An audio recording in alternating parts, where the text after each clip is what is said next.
சின்ன வெங்காயத்துலேங்க ஒரு டைம் இந்த மாதிரி புளி சட்னி அரைச்சி பாருங்க, சூப்பராக இருக்குது. அப்படியே சுட சுட தோசை ஊற்றி, அப்படியே சுட சுட இட்லியோ இல்லை முருகலான தோசையை ஊற்றி சாப்பிட்டா அடடா அருமையாக இருக்குது. உள்ளுக்குள்ளே போயிட்டே இருக்குங்க. நல்ல மனம். அப்படியே தோசையை பிச்சு இப்படியே இப்படி கொஞ்சமாக சட்னி எடுத்து. எல்லாருக்கும் வணக்கங்க. இன்னைக்கு பார்த்தீங்கன்னா சின்ன வெங்காய புளி சட்னி தான் பண்ண போகிறோம். இது எங்கள் அம்ச்சி ஸ்டைலில் பண்ண போகிறேங்க.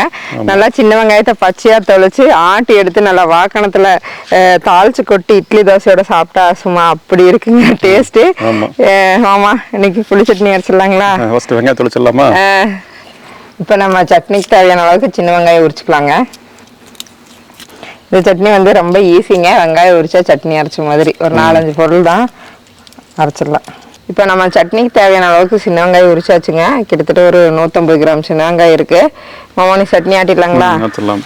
சட்னிக்கு என்னென்ன பொருள் வேணும்னு பார்த்துட்டுங்க நம்ம சட்னி ஆட்டி எடுத்துக்கலாம். சின்ன வெங்காயம் ஒரு 150 கிராமுங்க. காரத்துக்கு வந்து 3 காஞ்ச மிளகாய், 1/2 ஸ்பூன் சீரகம், 1 ஸ்பூன் முழு மல்லிங்க, தேவையான அளவுக்கு உப்பு, கொஞ்சமாக புளிங்க, கருவேப்பிலை, இவ்வளோதாங்க. இப்போ இதை போட்டு எல்லாத்தையும் பச்சையாக ஆட்ட போகிறோம். சின்ன வெங்காயம், காஞ்ச மிளகாய் பிச்சு போட்டுக்கலாங்க, சீரகம், மல்லி, புளிங்க, கருவேப்பிலை, தேவையான அளவுக்கு உப்பு. இப்போ வந்து நம்ம தண்ணி தெளிக்காமையே ஆட்டிக்கலாங்க. ஏன்னா சின்ன வெங்காயத்தில் நல்லா தண்ணி விடு. தேவையான மட்டும் தண்ணி தெளிச்சுக்கலாம்.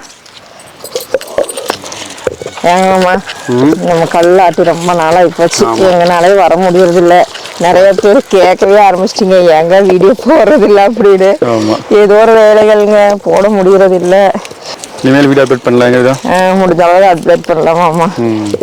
இப்போ நம்ம தண்ணி தெளிக்கவே இல்லை. அந்த வெங்காயத்தில் இருக்கிற ஈரப்பதம் தான் அதே சடக்குன்னு தெரிக்குது. எப்படி கலர் வருதுன்னு நீங்கள் அந்த வரமிளகா புளியெல்லாம் சேர்த்து அப்படியே கலர் வருங்க, சூப்பராக வருது. மிக்சியில் அரைச்சா இந்த மாதிரி கலர் வராதுமாம்மா. ஒரு மாதிரி வெள்ளை கலர் மாதிரி வரும். நம்ம கல் ஆட்டில் நல்லா இப்படி கலர் வரும் பாருங்க. சட்னி வருங்க, நல்லா கலர்ஃபுல்லாக இருக்குது. நல்லா நைஸாக ஆட்டியாச்சு. நான் வந்து கொஞ்சம் கூட தண்ணி சேர்க்கவே இல்லைங்க. அந்த வெங்காயத்தில் இருக்கிற ஈரப்பதத்துலேயே ஆட்டி எடுத்தாச்சு. தோண்டிடலாங்களா? நல்ல மனமாக இருக்குது. பச்சை வெங்காயம் செலவு போட்டு ஆட்டினாவே மனம்தாமாம்மா. இந்த மாதிரி நம்ம பச்சை செலவு ஓட்டு சட்னி ஆயிட்டுமாமா. அதே மாதிரி நம்ம பச்சை செலவு ஓட்டு அப்படியே நாட்டுக்கோழி வறுவல் செஞ்சுனீங்க, செம்மையா இருக்கு. இப்போ சட்னி ஆட்டியாச்சுங்க, தாளிச்சுக்கலாம். எங்க ஊர்ல பேரு வாக்கணும்னு சொல்லுவாங்க, உங்க ஊர்ல சொல்லுவாங்க. ஆமா, தாளிப்பு வாக்கணும். என்னன்னா இது வந்து இப்ப நம்மளுக்கு வேணுங்கிற இதுல எல்லாம் வருது மாமா. முதல்ல இரும்புல வச்சிருப்பாங்க. அப்படியே தாளிச்சு பாத்தீங்கன்னா கருப்பு கலர்ல இருக்கு. அது தாளிச்சு ஊற்றினாவே நல்லா மனமாக இருக்குது. இன்னும் நல்லா காஞ்சிச்சுங்க. கடுகு சேர்த்துக்கலாம். இப்போ கடுகு நல்லா பொரிஞ்சிருச்சுங்க. கருவேப்பிலை சேர்த்துக்கலாம். இப்போ நம்ம தாளிப்பு வந்துங்க இப்போ சட்னியில் ஊற்றிக்கலாங்க. இப்போ நம்ம தாளிப்பு வந்துங்க நல்லா சட்னியோட மிக்ஸ் பண்ணி விட்டுடலாம். இப்போ தோசை ரெடிங்க. சட்னி சூப்பராக ரெடி ஆயிடுச்சு. சாப்பிட்றலாங்க மாமா. இப்படியே தோசையை பிச்சு இப்படியே இப்படி கொஞ்சமாக சட்னி எடுத்து